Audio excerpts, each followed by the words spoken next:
If you want a committed relationship, like you truly want someone that's going to invest in you fully and be just for you, you for them, and so forth, you gotta stop allowing yourself to be someone's option where they're back and forth with telling you if they want to move forward with something more, or they're not sure, and they keep just dancing in and out, right? Keep playing around with it. They keep taking their good old time. Because the more you do that, you communicate to them, they don't have to see your value on a high enough level to make a choice, make a decision, to stop wasting your time. Now, does this mean that they won't have options in the beginning stages of you dating?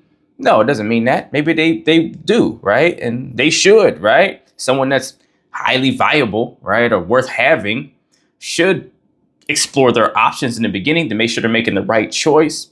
But the point is, once you've been dating long enough and it seems like there's enough of a connection there's something to be built on, and there's some momentum that has been built, some groundwork that has been established, and you're getting to that point to where it's becoming obvious that, hey, we can't keep dating too much further without us making a decision on what direction we're going to take this. That's when you have to stop allowing yourself to be in the option lane.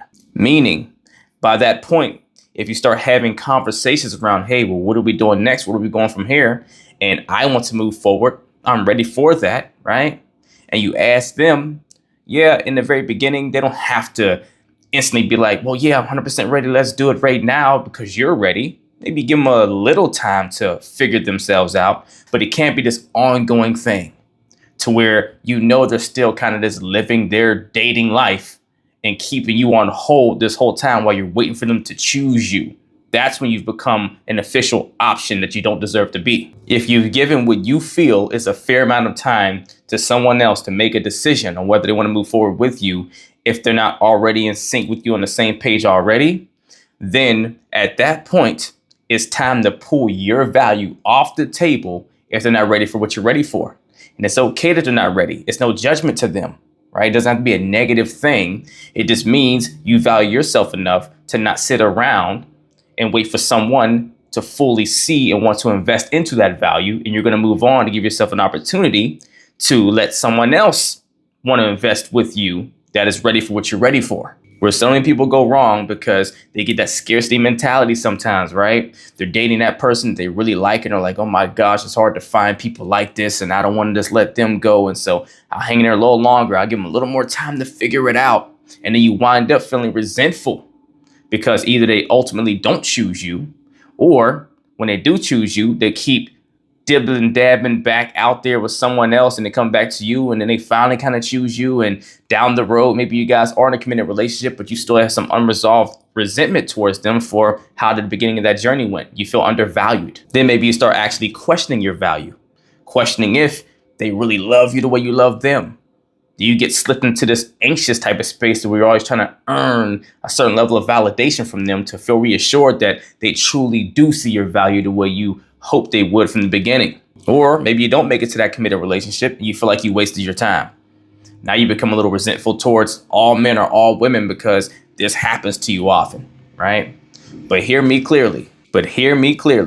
You can never be devalued or put in a position to feel resentful for how someone treats your value unless you allow them to treat it as such. And not allowing someone to treat you like an option is actually you showing that you are valuable in that very act of saying, hey, I'm going to take a step back. It's okay if you're not ready for what I'm ready for, but I'm going to go this direction. And hey, best of luck to you. That is you actually being the value you feel you are. If you got a golden job opportunity, your dream job came to you, they called you from corporate or whatever and said, hey, we want to give you the job. You don't have to give your decision today, but, get back to us. You think they're going to let you have that offer on the table forever? That you toy with it, call them up. I'm thinking I might want it. I'm not sure. Nah, let me think some more. And they call you up again. Hey, did you make a decision? I'm thinking, I think I might want to do it today, but give me a little more time. I'm not sure yet. You might get like a week. Heck, a lot of times HR will tell you you have a week's time to make your decision, maybe two, right? But it's not a limitless thing because that job is valuable. They're going to move on and find someone else that's ready to invest and work with the company. You have to treat your value like an enterprise, right?